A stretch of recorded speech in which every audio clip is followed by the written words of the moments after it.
My first meeting with Edward Albee was in 1966. He came up and he was still smoking cigarettes then and looking extremely boyish, and it was an easy session. He was very relaxed in front of the camera.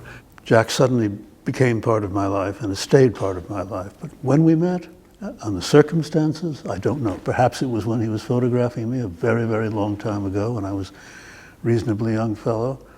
I've known Jack, as I say, a very long time, and admired and still admire what he does. He's a rather extraordinary historian. I guess you could call him a photographer also, but he transcends that. He's a social and aesthetic historian of our time. His photos managed to capture the essence of people. There are some people that Jack photographed who wanted to camp it up, who wanted their photos to represent their public image of themselves, but most of them revealed to Jack in the course of the photography, maybe even more than they planned to reveal about themselves. But the book of Jack's photographs, Icons and Idols, contains the photographs of so many people that I know and have known. And in so many cases, the person is there in a clarity and complexity that I've very seldom seen in other photos of them. Jack is quite a remarkable photographer. While he's best known, of course, for his dance photographs, and indeed, is there anybody who has chronicled modern dance, especially modern American dance, as thoroughly as Jack has? I don't know. If you look at his work and the breadth of his work, it's not only dance that Jack captures in a way that most other people don't. It is whatever subject he decides to photograph.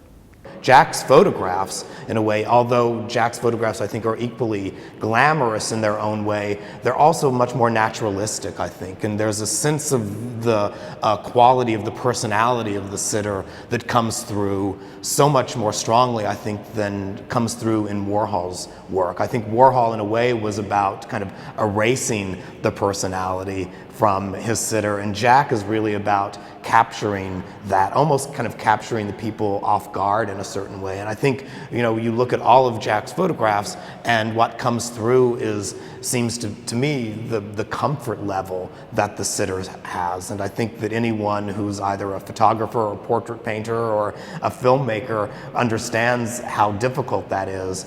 It's really difficult, and I think as you go through the exhibition that we have now at the museum, really image after image, you see, you know, whether it's a great classical music conductor or a Broadway comedian or, you know, Truman Capote and Tennessee Williams, you know, each of them seem to exude a real comfort and naturalness, which I think Jack is probably largely responsible for really bringing that out in the sitter.